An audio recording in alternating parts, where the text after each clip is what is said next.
Hello friends, எல்லாரும் எப்படி இருக்கீங்க? இன்னைக்கு நம்ம வீடியோல ஒரு சூப்பரான டின்னர் ரெசிபி தான் நாங்க வந்து செய்ய போறோம். நைட் தான் வந்து பாத்தீங்கன்னா இந்த ரெசிபி செய்யலாம்னு சொல்லிட்டு பிளான் பண்ணி வச்சிருக்கோம். அதாவது பரோட்டாவும் சால்னாவும் வெஜ் சால்னா தான் எம்டி சால்னா வந்து பண்ணலாம் அப்படினு சொல்லிட்டு ஒரு பிளான் வந்து முதல்ல மாவு வந்து பிசைஞ்சு வச்சிடலாம். மாவு ஊறணும் நல்லா, அதனால மாவு பிசைஞ்சு வச்சிடலாம். நான் வந்து 1/2 கிலோ மைதா மாவு அப்படியே எடுத்துர்க்கேன். 1/2 கிலோ பாக்கெட் வாங்கிட்டு வந்து அப்படியே மாவு சலிச்சிட்டு நான் வந்து எடுத்து வச்சிருக்கேன். இப்போ தேவையான அளவு உப்பு சேர்த்துக்கலாம். சர்க்கரை வந்து 1 டீஸ்பூன் அளவுக்கு சேர்த்துக்கலாம். ஒரு 3-4 டீஸ்பூன் அளவுக்கு எண்ணெய் சேர்த்துக்கிறேன். எண்ணெய்க்கு பதிலாக நீங்கள் வெண்ணெய் கூட சேர்த்துக்கலாம். நான் வந்து பார்த்தீங்கன்னா இப்போ முட்டை வந்து சேர்த்து பண்ண போகிறேன். இதுக்கு முன்னாடி நம்ம வெஜ்ஜில் வந்து பார்த்தீங்கன்னா முட்டைலாம் சேர்க்காம பரோட்டா வந்து போட்டிருக்கோம். அந்த வீடியோட லிங்க் கூட நான் உங்களுக்கு தரேன், டிஸ்கிரிப்ஷனில் பாருங்கள். இப்போ நம்ம முட்டை சேர்த்து பண்ணலாம், கொஞ்சம் சூப்பராக இருக்கும். எல்லாத்தையும் சேர்த்து நல்லா கலந்து கொடுத்துட்டு தண்ணி கொஞ்சம் கொஞ்சமாக சேர்த்து மாவு வந்து பிசைஞ்சிக்கலாம். ரொம்ப கெட்டியாக பிசையாமல் கொஞ்சம் சாஃப்டாக இருக்கிற மாதிரி மாவு வந்து பிசைஞ்சிக்கணும் பரோட்டாவுக்கு. எனக்கு கொஞ்சம் வேலை இருக்குது, இஞ்சி பூண்டு பேஸ்ட்லாம் அரைக்கணும் அப்படின்றதுனால மாவு வந்து நல்லா பிசையணும், நல்லா சாஃப்டாக வர மாதிரி. அதனால் அந்த வேலையை அவர்கிட்ட கொடுத்துட்டேன். அவர் வந்து பார்த்துட்ருக்கிறாரு. திரும்ப மாட்டிங்களோ? திரும்ப மாட்டேன். சரி, ஓகே, நீங்கள் உங்கள் வேலையை பாருங்கள், நான் போய் இஞ்சி பூண்டு பேஸ்ட்லாம் அரைச்சிக்கிறேன். பரோட்டாக்கு மாவு வந்து பார்த்திங்கன்னா செம்ம சூப்பராக சாஃப்டாக வந்து மிக்ஸ் பண்ணிட்டாரு. நல்லா கொஞ்சம் இது மாதிரி சாஃப்டாக பிசைஞ்சிக்கலாம். அப்போ நமக்கு தட்டுறதுக்கு ரொம்ப ஈஸியாக இருக்கும். இப்போ நல்லா ஊறட்டும். நீங்கள் நைட்டுக்கு பரோட்டா பண்ணுறீங்க அப்படின்னா மதியம் கூட நீங்கள் மாவு பிசைஞ்சு வச்சிடலாம். ஒரு 4 மணி நேரம் 3 மணி நேரத்துக்கு வந்து பார்த்தீங்கன்னா மாவு பிசைஞ்சு வச்சிங்கன்னா நல்லா சூப்பராக ஊற பரோட்டா நல்லா சாஃப்டாக கிடைக்கும். இப்போ எனக்கு வந்து டைம் இல்லை, 1 மணி நேரம் தான் இருக்குது. நான் 1 மணி நேரம் தான் மாவு வந்து ஊற வைக்க போகிறேன். அதுக்குள்ளே வந்து சால்னா வந்து எம்டி சால்னா வந்து செஞ்சிட்டோம்னா அதுக்கப்புறம் கொஞ்சம் நேரம் ஊறினதுக்கப்புறமா பரோட்டா செய்யலாம்னு சொல்லிட்டு ஒரு பிளான். இப்போ அதே மாதிரி பண்ணலாம். இதுக்கு மேலே ஒரு மூடி போட்டு மூடி வச்சுட்டு நல்லா மாவு காயாமல் இருக்கட்டும். ஒரு பாத்திரம் வச்சுட்டு பாத்திரம் நல்லா சூடேறினதும் தேவையான அளவுக்கு எண்ணெய் சேர்த்துக்கிறேன். எண்ணெய் நல்லா காஞ்சதும் ஒரு பிரியாணி இலை, 2 துண்டு பட்டை, 2 கிராம்பு, 2 ஏலக்காய், ஒரு அன்னாச்சி பூ, கொஞ்சமாக கல்பாசி வந்து எடுத்துருக்கேன், அதை சேர்த்துக்கிறேன். ரொம்ப அதிகமாக வேணால் ஒரு சின்ன துண்டு சேர்த்துக்கோங்க.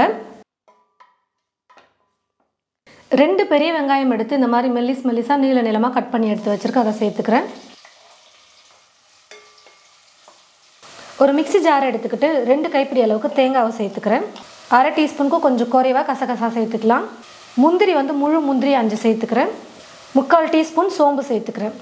இப்போ இது எல்லாத்தையும் சேர்த்து நல்லா நைஸாக வந்து அரைச்சி எடுத்துக்கலாம். வெங்காயம் வந்து பார்த்தீங்கன்னா கொஞ்சம் பொன்னிறமாகவும் கொஞ்சம் வந்து கலர் மாறாமலும் இருக்குது பாருங்கள். ஓரளவுக்கு ஒரு பாதி அளவுக்காச்சும் வெங்காயம் வந்து நல்லா பொன்னிறமாக வதங்கி இருக்கணும். அந்த மாதிரி பார்த்து நீங்கள் வதக்கிக்கோங்க. நல்லா வதங்கணும் வெங்காயம் இந்த ரெசிபிக்கு. இப்போ இது கூட இஞ்சி பூண்டு விழுது சேர்த்துக்கலாம். நல்லா ஒரு 1/2 டீஸ்பூன் அளவுக்கு நான் சேர்த்துக்கிறேன். இந்த சால்னாக்கெல்லாம் வந்து பார்த்தீங்கன்னா இஞ்சி பூண்டு பேஸ்ட்லாம் கொஞ்சம் அதிகமாக போட்டு மசாலாம் போட்டு செய்யும் போது தான் நல்லாயிருக்கும். சின்னதாக இருந்ததுனால 3 தக்காளி பழம் எடுத்து வச்சுருக்கேன். நல்லா கொஞ்சம் பெருசாக இருந்தால் 2 எடுத்துக்கோங்க. நல்லா நீளமாக கட் பண்ணி சேர்த்துருக்கேன். தக்காளி சேர்த்தது பாருங்கள், தெரியவே இல்லை. நல்லா வெந்து இந்த மாதிரி மசிஞ்சு வர வரைக்கும் வதக்கிக்கணும். இப்போ இது கூட மசாலாம் சேர்த்துக்கலாம். காரத்துக்கு 1/2 டீஸ்பூன் வெறும் மிளகாய் தூள் சேர்த்துக்கிறேன்.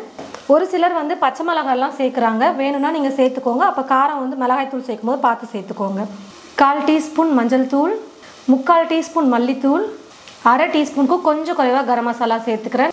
வெறும் 1/2 டீஸ்பூன் மட்டும்தான் நான் வந்து வெறும் மிளகாய் தூள் சேர்த்துருக்கேன். இப்போ வந்து பார்த்தீங்கன்னா கொஞ்சம் கலருக்காகவும் நான் வந்து காஷ்மீரி மிளகாய் தூள் சேர்த்துக்கிறேன். கொஞ்சம் வெறும் மிளகாய் தூள் விட இது காரம் கம்மியாக இருக்குன்றதுனால ஒரு 1/2 டீஸ்பூன் அளவுக்கு காஷ்மீரி மிளகாய் தூள் சேர்த்துக்கிறேன். சிக்கன் மசாலா 1/2 டீஸ்பூன் சேர்த்துக்கிறேன். இது வந்து ஆப்ஷனல் தான், ஆனால் சிக்கன் மசாலாலாம் சேர்த்து பண்ணும்போது கொஞ்சம் நல்லாயிருக்கும், ஃப்ளேவர் வந்து சூப்பராக இருக்கும் சாப்பிட்றதுக்கு. தேவையான அளவுக்கு உப்பு சேர்த்துக்கிறேன். கூடவே கொஞ்சமாக புதினா இலைகள் வந்து சேர்த்துக்கிறேன். ஒரு 10-15 சேர்த்துக்கோங்க போதும், ரொம்ப அதிகம் கூட சேர்க்க வேண்டியதில்லை. இப்போ இந்த மசாலா எல்லாத்தையும் சேர்த்து ஒரு 2 நிமிஷத்துக்காச்சும் ஸ்டவ்வை மீடியம் ஃப்ளேமில் வச்சுக்கிட்டு நல்லா வதக்கிக்கலாம். மசாலா எல்லாம் சேர்த்து நல்லா வதக்கியாச்சு. இப்போ இது கூட நல்லா நைஸாக அரைச்சிருக்கோம் பாருங்கள். தேங்காவே தெரியாத அளவுக்கு நல்லா நைஸாக வந்து அரைச்சிக்கோங்க, அப்போ நல்லாயிருக்கும் சால்னா சாப்பிட. இந்த தேங்காய் விழுதை வந்து சேர்த்துக்கலாம்.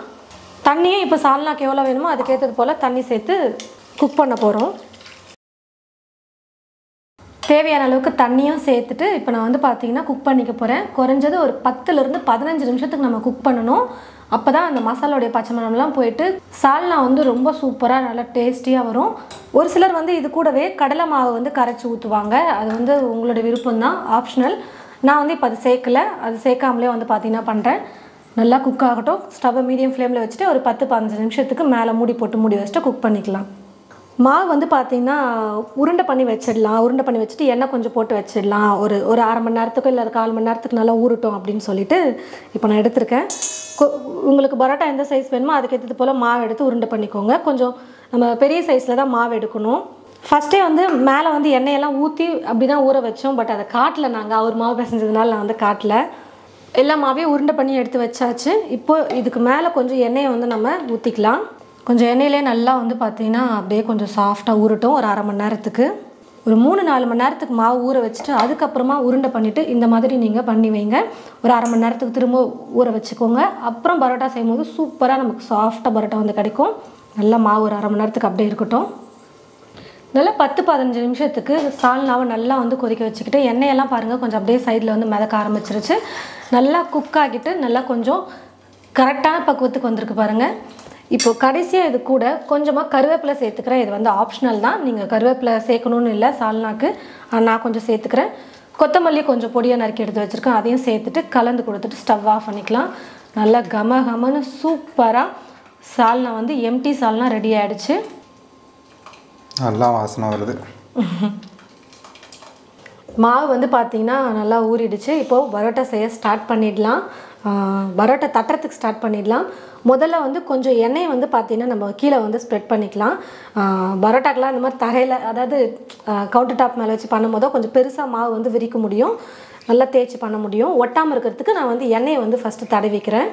நிஜமாக பரோட்டாக்கு கொஞ்சம் எண்ணெய் போட்டு பண்ணால் தான் கொஞ்சம் நல்லா வரும். நமக்கு இவ்வளோ எண்ணெயா அப்படின்னு சொல்லிட்டு ஒரு சிலர் நினைக்கலாம்.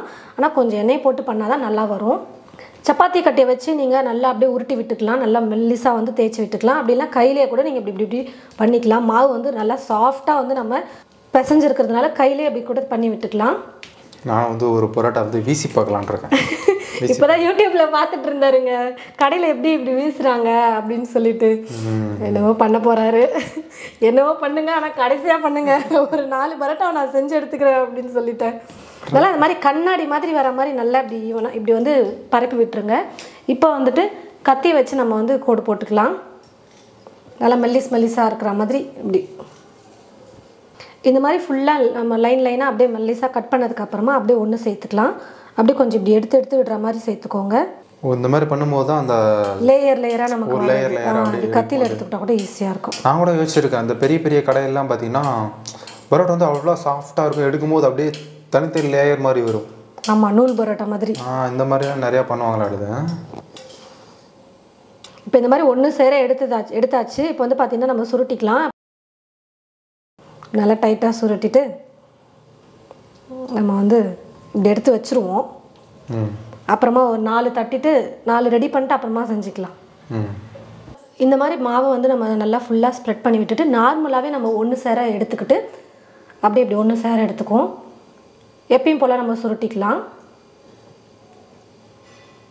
நான் எனக்கு தெரிஞ்ச ஒரு 2-3 மெத்தட் மட்டும் நான் உங்கள்கிட்ட ஷேர் பண்ணிக்கிறேன்.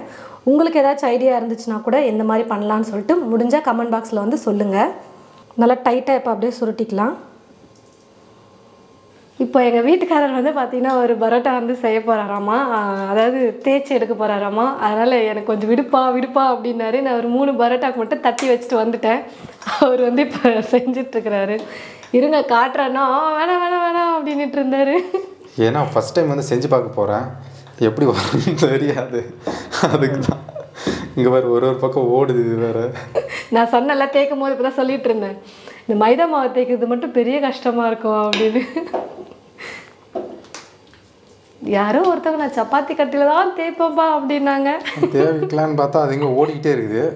வாட்டம் வரல, இடம் குட்டியாக இருக்கிறதுனால. இப்போ எடுத்து எப்படியோ போடுவாங்க. அவர் வந்து பரோட்டா மாஸ்டர் எப்படி அடிப்பாரோ அந்த மாதிரி இவரும் வந்து இந்த மாவை தேய்ச்சிட்டு எடுத்து அடிக்கணும்னு சொல்லிட்டு இருந்தார். வந்துருச்சு சமைங்க. ஆனால் ஒட்டிக்கிச்சு ஒன்றா ஒட்டிக்கிச்சு. ஆமாம் எடுத்துட்டு ஓகே ஃபைன். கிட்ட நல்லா டைட்டாக சுற்றுங்க. சூப்பர்ப்பா. அவ்வளோதான். இருங்க காட்டுறேன். இங்கே பாருங்கள், இவர் பண்ண பரோட்டா சூப்பராக பண்ணிட்டீங்க நிஜமாவே. இப்போ இந்த மாதிரி தட்டி வச்சுருக்கோம் பார்த்தீங்களா, அந்த மாவு வந்து லைட்டாக இப்படி சப்பாத்தி கட்டையை வச்சு நம்ம தேய்ச்சிக்கலாம். இல்லை கையிலே கூட வந்து பார்த்திங்கன்னா நம்ம இப்படி தட்டி விட்டுட்டு கூட நம்ம போட்டுக்கலாம். உங்களுக்கு எது ஈஸியாக இருக்கோ அந்த மாதிரி பண்ணுங்கள்.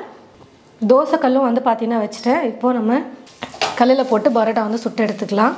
கொஞ்சம் ரொம்ப ஃபுல்லாக வைக்காமல் கல்லுக்கு வந்தது கொஞ்சம் லைட்டாக குறைச்சிக்கோங்க. ஏன்னா நம்ம நிறைய லேயர் இருக்குது பார்த்தீங்களா, கொஞ்சம் மொத்தமாக போட்டிருக்கோம் அப்படின்றதுனால கொஞ்சம் டைம் எடுத்து தான் நம்ம குக் பண்ணணும். அப்போ தான் மாவு வந்து வெந்து வரும், சாப்பிட்றதுக்கு பரோட்டா நல்லாயிருக்கும். கொஞ்சம் சைடில் மேலெலாம் வந்து எண்ணெய் வந்து சேர்த்துக்கிறேன். இப்போ இன்னொரு பக்கமும் திருப்பி போட்டு மேலே வந்து எண்ணெயை தடவிட்டு 2 பக்கமும் மாற்றி மாற்றி போட்டு குக் பண்ணி எடுத்துக்கலாம். பரோட்டா 2 பக்கமும் நல்லா வந்து குக் பண்ணி எடுத்தாச்சு. நல்லா வெந்தும் வந்துருச்சு. இப்போ நம்ம எடுத்துக்கலாம். பரோட்டா வந்து செஞ்சாச்சு. இப்போ எல்லா பரோட்டாவும் வந்து பார்த்திங்கன்னா நம்ம அடித்து எடுத்துக்கலாம். அது வந்து பார்த்திங்கன்னா எங்கள் வீட்டுக்காரர் தான் பண்ணுவேன் அப்படின்னு சொல்லிட்டு ஒத்த காலில் நிற்கிறாரு. அப்படி இல்லைங்க, அது வந்து செய்வாங்க. சரி நம்மளே செஞ்சு பார்க்கலாம், இந்த மாதிரி ஆப்பர்ச்சுனிட்டிலாம் கிடைக்கும் போது பண்ணிக்கிட்டா தான் உண்டு. Okay, ready, start. நல்லா சுட சுட இருக்கும் போதே நீங்கள் வந்து பார்த்தீங்கன்னா தட்டணும். அப்போ தான் வந்து நல்லா வந்து அது லேயர் லேயராக வரும். இந்த ஒரு டிப்ஸ் வந்து ரொம்ப முக்கியமான ஒரு டிப்ஸ். அப்பா நீங்கள் அடிக்கிறத பார்த்தா பரோட்டா பிச்சுட்டு போய்ட்டு போல இருக்குங்களே. திருப்பி போட்டு அடிங்க. பா நம்ம பிச்சு போட்டே சாப்பிட வேணாம் போல இருக்குது. பரோட்டா ஒரு அந்த அளவுக்கு அடிச்சிட்டாரு. போதுங்க போதுங்க, ஐயோ போதும், என் பரோட்டா ஏதோ ஆயிடுச்சு. போதும் போதும் அடிப்பாங்க, டப்புன்னு அடிச்சு ஒரு பிளேட்டில் தூக்கி போடுவாங்க. பாருங்க லேயரே வந்துருச்சு பிச்சுக்கிட்டு. பாருங்க எப்படி நம்ம பிச்சு தானே சாப்பிட போகிறோம், பிச்சு போட்டு சால்னா ஊற்றி தானே சாப்பிட போகிறோம் அப்படின்னு சொல்லிட்டு அவர் ஃபுல்லாகவே அடித்து தள்ளிட்டாருங்க. ஒரு பரோட்டாவே காணாமல் போயிடுச்சு. ஆனால் லேயர் வந்து பாருங்கள் நல்லா வந்திருக்கு. நல்லா லேயர் வந்து நல்லா வந்திருக்கு. இந்த பரோட்டா பாருங்க, அந்த லேயர் தெரியும். ஏன்னா அதை பிச்சு போட்டாரு. ஆமாம், என் பரோட்டா எங்கே காணோம்? எது என் பரோட்டா தெரியல. எனக்குன்னு ஒரு பரோட்டா நான் வந்து செஞ்சதை தனியாக வச்சுருந்தேங்க, அதுக்கான மிங்கில் அடிச்சிட்டிங்க எல்லாத்தையும் சரி. நல்லா லேயராக பரோட்டா வந்து சூப்பராக வந்திருக்கு பாருங்கள், தெரியுதா? சூப்பராக இருக்குது. அதே மாதிரி வீட்லேயே நம்ம சால்னாவும் ரெடி பண்ணிட்டோம். ரொம்ப சூப்பராக சால்னா கம்மன்னு ரெடியாக இருக்குது. இப்போ அப்படியே சால்னா ஊற்றி நம்ம பரோட்டாவோட தொட்டு சாப்பிட்றதுக்கு சூப்பராக இருக்கும். பார்க்கவே வேறு லெவலில் இருக்குப்பா. சாப்பிடவும் நல்லாயிருக்கும். பரோட்டாவும் நல்லா சூப்பராக வந்திருக்கு. நல்லா ஊற வச்சுக்கோங்க. நீங்கள் மாவை எந்த அளவுக்கு நல்லா ஊற வச்சு பண்ணுறீங்களோ அந்தளவுக்கு நல்லா உங்களுக்கு சூப்பராக வரும். இதே போல் நீங்கள் ட்ரை பண்ணி பாருங்கள். ட்ரை பண்ணி பார்த்துட்டு எப்படி இருக்குன்னு சொல்லிவிட்டு மறக்காமல் கமெண்ட் பாக்ஸில் வந்து கமெண்ட் பண்ணுங்கள். இந்த வீடியோவை மற்றவங்களுக்கும் ஷேர் பண்ணுங்கள். தேங்க்யூ.